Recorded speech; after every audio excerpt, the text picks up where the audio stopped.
আপনার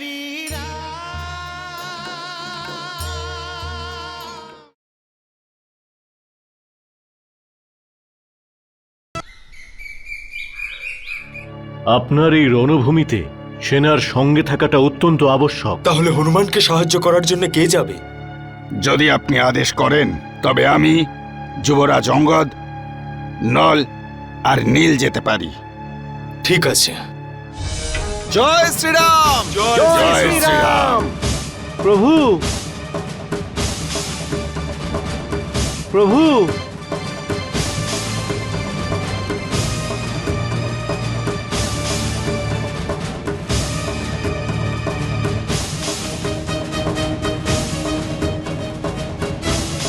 প্রভু,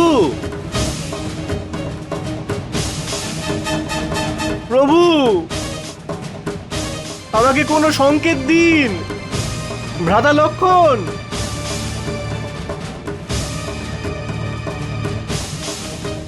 হনুমান! হনুমান! হনুমান মহাশয়, হনুমান মহাশয়, হনুমান মহাশয়, হনুমান!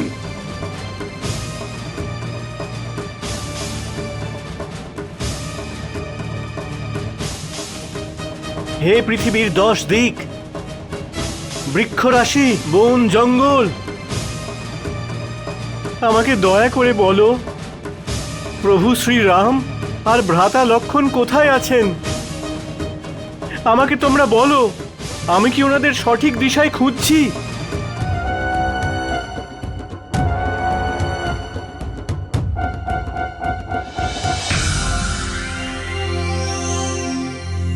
আমার মহারানী চন্দ্রসেনা কোথায়? উনি নিজের কক্ষে আরাম করছে মহারাজ। ঠিক আছে।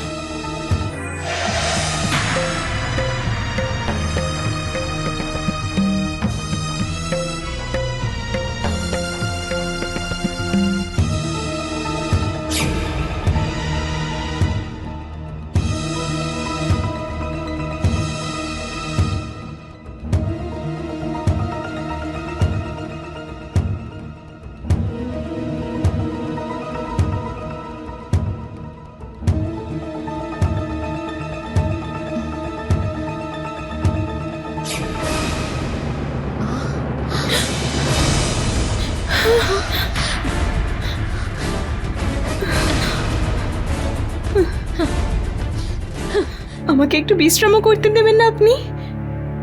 আমি ভাবলাম যে আমি পৃথিবী থেকে ফিরে এসেছি, তাই আপনি হয়তো আমার ব্যাপারে ভাবতে ভাবতে ঘুমিয়ে পড়েছেন। তাই আপনার সঙ্গে আমি দেখা করতে এলাম। আর আমি তো শুধু... দূরে সরুন, আমাকে স্পর্শ করবেন না এই হাত দিয়ে। একজন দূষিত আত্মার ছায়াও যাতে না পড়ে আমার শরীরের সামনে। আপনি আমার স্ত্রী চন্দ্রসেনা, আমার স্ত্রী, আর এই পাতাল লোকের মহারানী। আমি আপনাকে আমার স্বামী বলে মনে করি না, এবং আমি এই পাতালের মহারানীও নই। কিন্তু আমি যে আপনাকে ভালোবাসি। কাউকে বলপূর্বক অপহরণ করে আনা আর জোর করে তাকে বিবাহ করা, তাকে ভালোবাসা বলে না মহারাজ ওহি। আপনি কি করে জানবেন ভালোবাসার মানে? ঘৃণা, তিরস্কার, অন্যায় যে ব্যক্তির আদর্শ, অসভ্যতা করা, নির্দয়তা যার স্বভাবের মধ্যে পড়ে, একজন অসহায়ের উপহাস করা যার আচরণের মধ্যে পড়ে, সে প্রেমের পরিভাষা কি করে বুঝবে? এই সভ্য সমাজে আপনার মতো মানুষের কোনো স্থান নেই। আপনি একজন বন্য পশু, আর বনেই থাকবেন।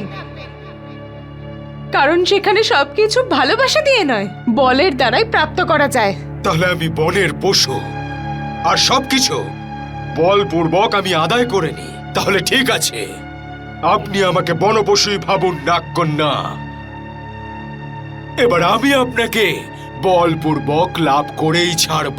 দূরেই থাকুন, সাবধান। আজ কিন্তু আমি অজ্ঞান হয়ে নেই, বা কোনোভাবে আহতও নই যে আপনি আমাকে নাগলোক থেকে তুলে নিয়ে যাবেন।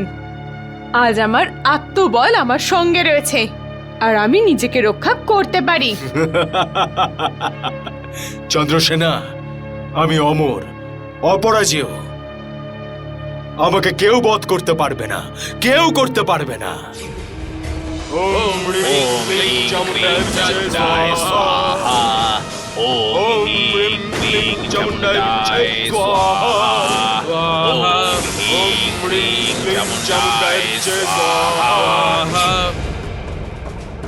ওম হ্রিং ক্লিং চামুণ্ডায় স্বাহা। ওম হ্রিং ক্লিং চামুণ্ডায় স্বাহা। ওম হ্রিং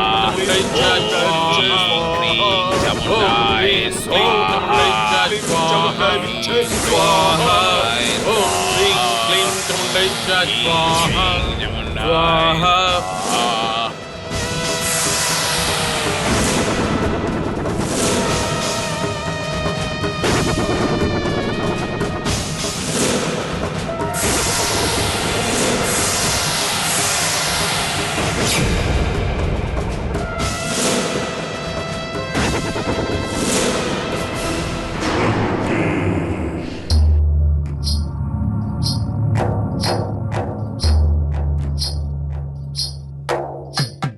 স্বামী, আজ আপনি সূর্যের দিকেই দেখছেন, কারণ সূর্যকে দেখা মাত্রই ওই রামের কথা স্মরণে আসে মহারানী। শত্রুর কথা। স্মরণের মধ্যেই মরণ লুকিয়ে আছে মহারানী। দশানন তার শত্রুকে স্মরণ তার মরণের জন্যই করে থাকে। কিন্তু আপনি তো রামকে অদৃশ্য করেছেন। লঙ্কার এই নির্জীব দেওয়ালও চুপিসারে কথা বলছে যে আপনি, লঙ্কেশ, আপনি অহিরাবণ আর মহিরাবণ দ্বারা রাম আর লক্ষণকে বন্দী করে পাতাল লোকে পাঠিয়ে দিয়েছেন। মেনে নিচ্ছি মহারানী, মেনে নিচ্ছি। আমি তো এই নির্জীব প্রাচীরগুলোর কথাও শুনতে পাই না। আমার কথা সবাই শুনতে পায়, কিন্তু আমি কারোর কথা শুনতে পাই না। তাহলে এই মুহূর্তে আপনি সূর্যকে কিছু বলতে চাইছেন, নাকি সূর্যের থেকে কিছু শুনছিলেন? না মহারানী, ওই দেখো রামের কুলদেবতা সূর্যদেব উনি। উনি জানে রাম আর লক্ষণ পালিয়ে যাওয়ার জন্য অনেক কষ্ট পেয়েছেন উনি, আর নিজের এই দুঃখিত চেহারা নিয়ে অত্যন্ত শীঘ্র অস্ত যেতে চাইছেন। আর আমি তো ওই সূর্যের অস্ত যাওয়া দেখবার জন্যই দাঁড়িয়ে আছি।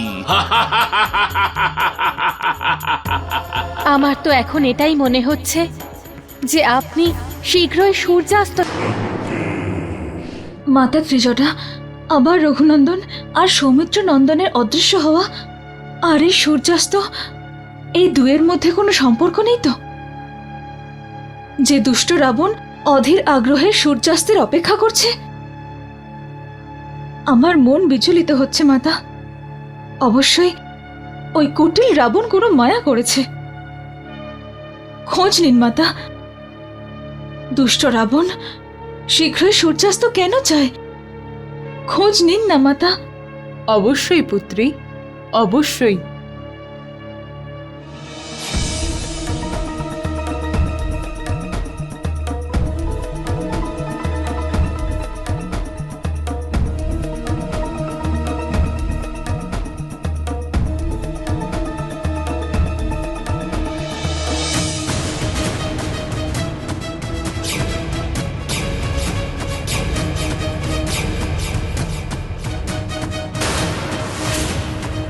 অগ্নির সমুদ্র, আমি অগ্রসর হব কিভাবে?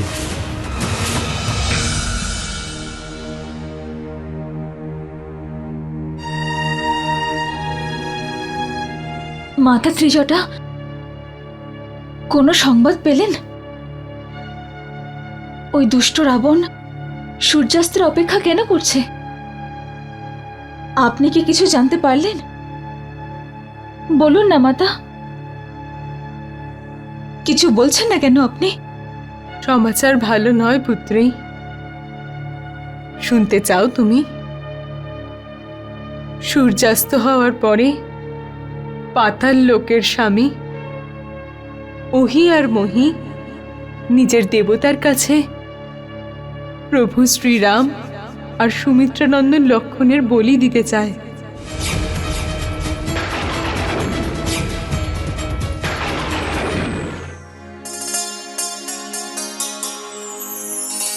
প্রভু শ্রীরামের দর্শন কবে পাবো?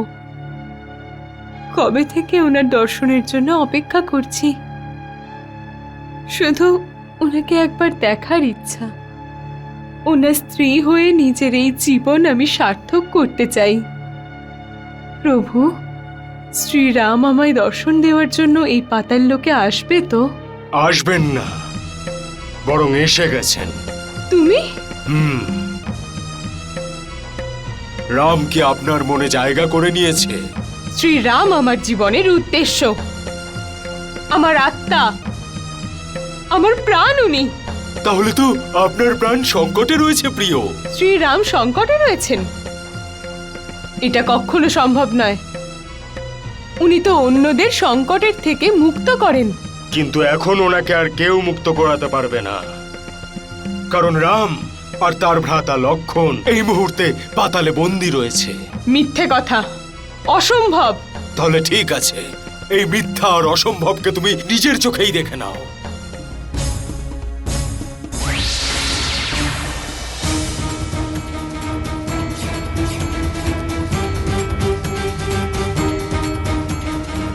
শ্রীরাম, আমার রাম? না, এটা সম্ভব নয়।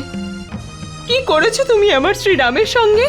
এখন তো সবে মূর্ছিত করেছি, কিন্তু সূর্যাস্তের পরেই আমি রাক্ষস দেবতাকে এই দুজনের বলি দেব।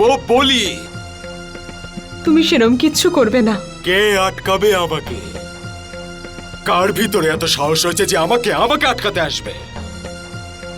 ওদের দুজনের বলি দেওয়ার পূর্বে আপনার যত পুজো করার করে নিন, তারপরে আপনি আমাকে পুজো করবেন আর আমি আপনাকে পুজো করব।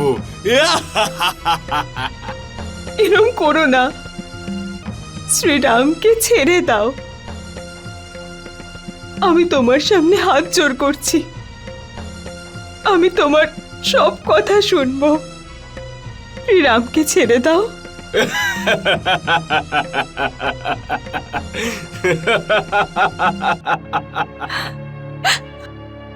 রক্ষা করুন প্রভু, রক্ষা করুন।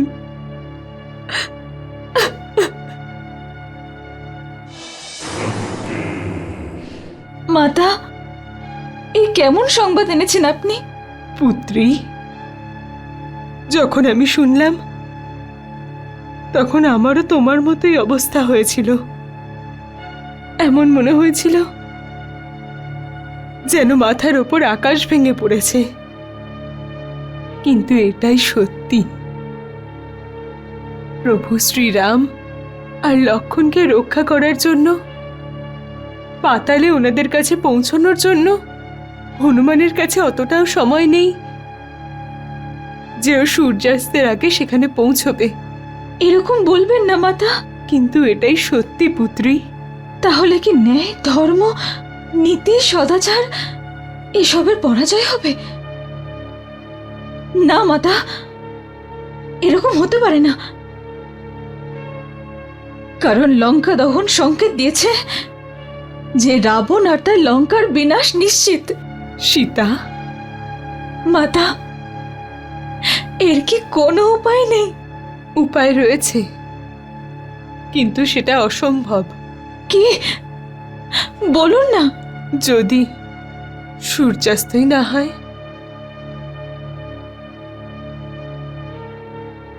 সূর্যাস্ত হবেই মহারানী। এবার রামকে কেউ রক্ষা করতে পারবে না, শুধু আমিই রক্ষা করতে পারি। আমি ত্রিলোক বিজেতা এই দশানন রাবণ। আমি এই ত্রিলোকের অধীশ্বর। সূর্য, চন্দ্র, সমস্ত গ্রহ, সমস্ত নক্ষত্র আমার অধীন। মহারানী, যদি আমি মনে করি তাহলে সূর্যকে আদেশ দিতে পারি সে যেন অস্ত না যায়। সূর্য অস্ত যাবার সাহসও সে করতে পারবে না। আর এই সৃষ্টিতে দ্বিতীয় আর কেউ নেই যে সূর্যের অস্ত যাওয়া আটকাতে পারে। সূর্য তো অস্ত যাবেই মহারানী, আর তার সঙ্গে সঙ্গে রামেরও সমাপ্তি ঘোষণা হবে।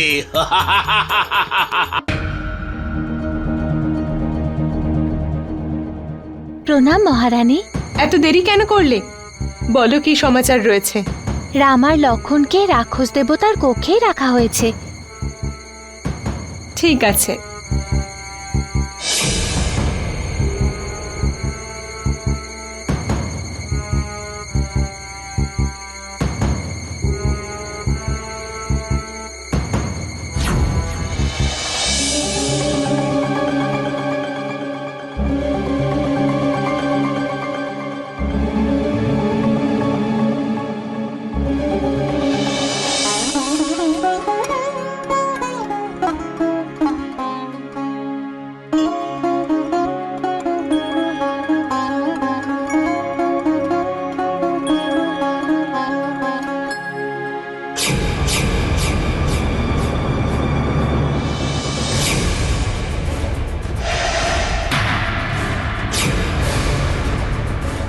আপনি এই কক্ষে কি করছেন? ওনাদের মুক্ত করতে এসেছি। নিজের স্বামীর বিরোধিতা করতে চাইছেন আপনি? তুমি আমার স্বামী নও। আমি হচ্ছি আপনার স্বামী, আর এদের দুজনকে বলি দেওয়ার পরেই আমি মহাবলী অহিরাবণ হয়ে যাব। মহাবলী অহিরাবণ। আমি তোমাকে আমার স্বামী বলে স্বীকার করি না, আর আমি এটাও চাই না যে তুমি মহাবলী হও। তবু আপনি আমার স্ত্রী, আর এই পাতাল লোকের মহারানী। মহারানী আপনি। চলুন। রঘুনন্দন, রঘুনন্দন, আমায় রক্ষা করুন, আমায় রক্ষা করুন রঘুনন্দন।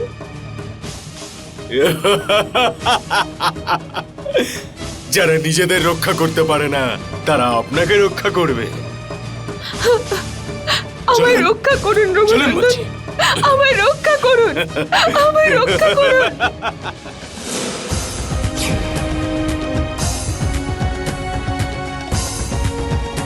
আরো তাড়াতাড়ি চলো, যত তাড়াতাড়ি সম্ভব হনুমানের কাছে পৌঁছতে হবে।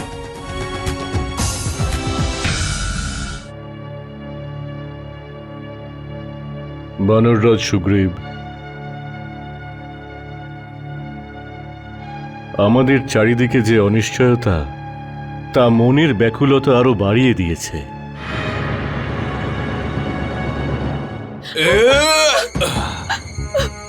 আমি আপনাকে আমার স্ত্রী রূপে গ্রহণ করে মান সম্মান দিয়েছি, কিন্তু আপনি দিনের পর দিন আমাকে অপমান করে চলেছেন।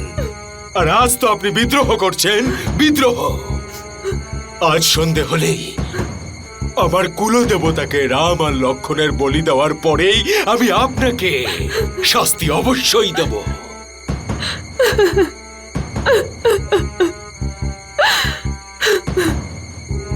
প্রভু, প্রভু, আমায় ক্ষমা করুন।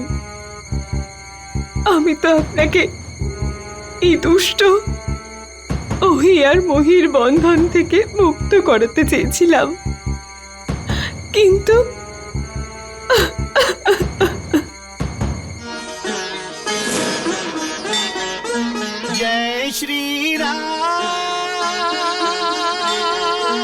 সোমবার দেখো।